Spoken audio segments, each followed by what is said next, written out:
Hey everyone, are you ready to uncover the secrets behind one of the most talked about beauty treatments out there, microneedling with PRP? It's also known as the vampire facial, although I like to call it something a little bit more transformative because it uses your own blood to rejuvenate your skin. And I am diving headfirst into this because I want to try something new. It's a new year, new me kind of vibe, and I want to take you with me to the spot to get it done. You don't want to miss the transformation. Okay. All right, but we're going to draw your blood from over here. Okay, so I'm here with Dr. Wilson and her assistant nurse, and we're about to get started. They tell me what the process is and what I can expect.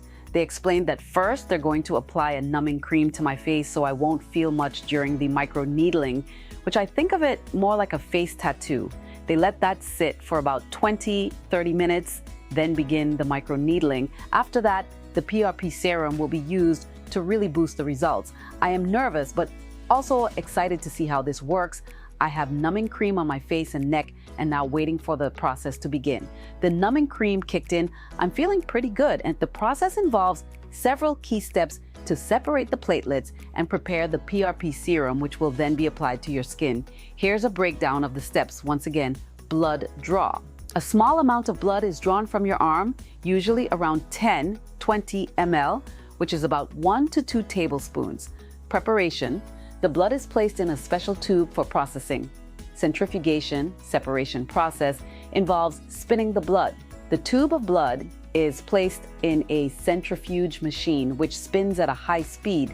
This spinning separates the blood into its different components based on density. Separation of plasma. The blood will separate into 3 layers. The top layer, or plasma, this layer is the most important because it contains the platelet-rich plasma, or PRP, which is rich in growth factors and healing properties. The middle layer.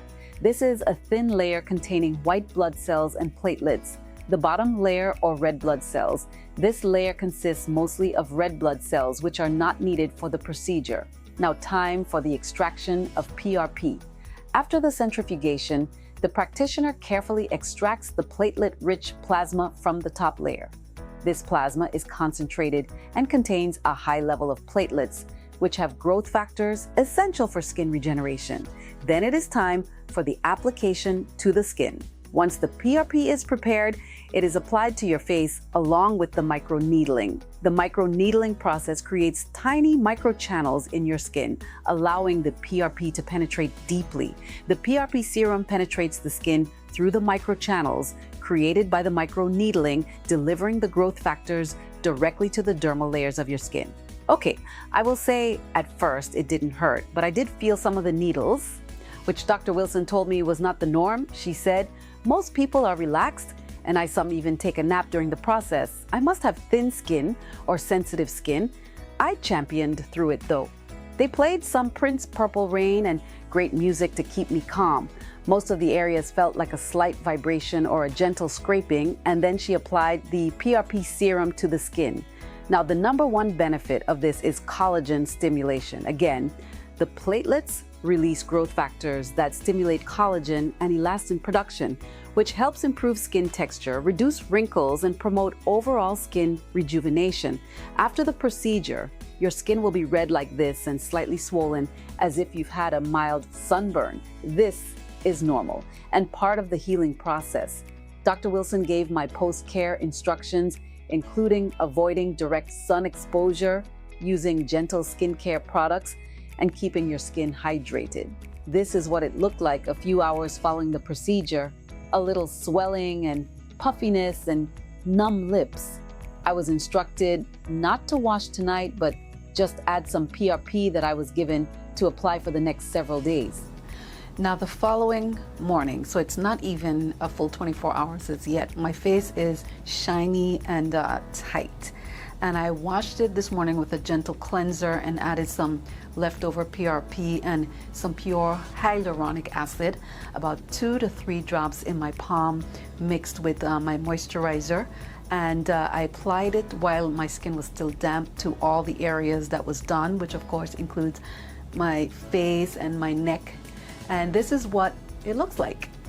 Swelling has gone down, face feels comfortable. It looks just like I've had a little bit of a sunburn. It's hard to see because of my dark skin, but because of that, I was okay going back to work the following day. I wear makeup all the time, so that was probably the hardest part. Dr. Wilson informed me that I have to stay away from makeup for the next several days. Okay, here we are, day 2. And I see some plumpness, I see some, maybe a little bit of a glow. So I see a lot more improvement. My face feels a little dry, a little tight. And I forgot to mention that in the morning, I get my little microneedling handheld device. It just has the little tiny needles there. Okay, so I basically go over it, my skin, all the areas that was that have the procedure done, and then I add some hyaluronic acid. There we go. Add some hyaluronic acid, and along with the PRP. Rub it in the palms and apply it to all the areas that I've had done. And so far, looks good. Let's see what happens. Now, this is day 3. Looking better. I did notice some peeling has begun, as you can see here, and a little dryness, but overall looking good, a little brighter than yesterday. Here are some other general things I was reminded of. Avoid touching or rubbing your face because your skin will be sensitive and touching it could introduce bacteria or irritate the area. When washing, avoid hot water because it can cause irritation. Lukewarm is best. As I mentioned, avoid makeup because you need to allow your pores to remain unclogged and reduce the risk of infection. Apply moisturizer, but only gentle hydrating and soothing ones. You will have to avoid any products that contain harsh chemicals, alcohol, or fragrances. Use sunscreen because after the procedure, your skin will be more sensitive to the sun. Apply a broad spectrum sunscreen, SPF 30 or higher, every day, even if you're staying indoors, and reapply every 2 hours if you're outside. Avoid direct sun exposure for at least 7 days, and wear a hat or protective clothing if you're outdoors. Avoid strenuous exercise. Refrain from intense physical activity like sweating heavily in the gym, hot yoga, or running for at least 24 to 48 hours post-procedure. Excessive sweating can irritate your skin or introduce bacteria to the treated area. Avoid hot showers, saunas, steam rooms, or any treatments that involve heat like facials or laser treatments for 48 to 72 hours after your vampire facial. Heat can increase redness and swelling. Do not use retinoids or exfoliants. Avoid using any products that contain retinol, retinoids, or any exfoliants for at least 5 to 7 days post-treatment, as they can irritate the skin. Stay hydrated. That's the big one for me too. Drinking plenty of water helps with overall skin health and recovery. It's particularly important after a PRP treatment, as your skin will benefit from the additional hydration. Now, Dr. Wilson was able to tell that I was dehydrated because of the laxity of my skin and the color of my blood when drawn. She stressed this one to me: avoid smoking and alcohol.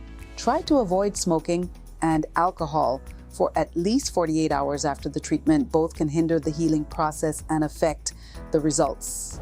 So here we are 1 month later, and I have to say, wow, my skin has continued to improve and the results are definitely much more noticeable now. The fine lines I was concerned about, they are way less visible, and my overall skin texture is much more smoother.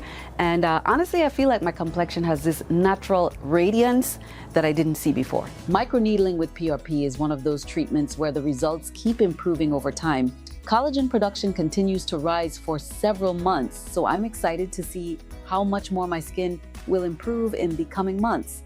So that's it for today's video. I am really happy with my results, and if you're considering trying microneedling with PRP, I highly recommend it if you're looking to improve skin texture, reduce fine lines, or just get that healthy glow. It does take a little time to see the full benefits, but trust me, it's so worth it. If you've had this treatment or are thinking about it, leave me a comment and let me know what your experience was. Don't forget to like, subscribe, and hit the bell to stay updated on more beauty treatments and tips. See you in the next video.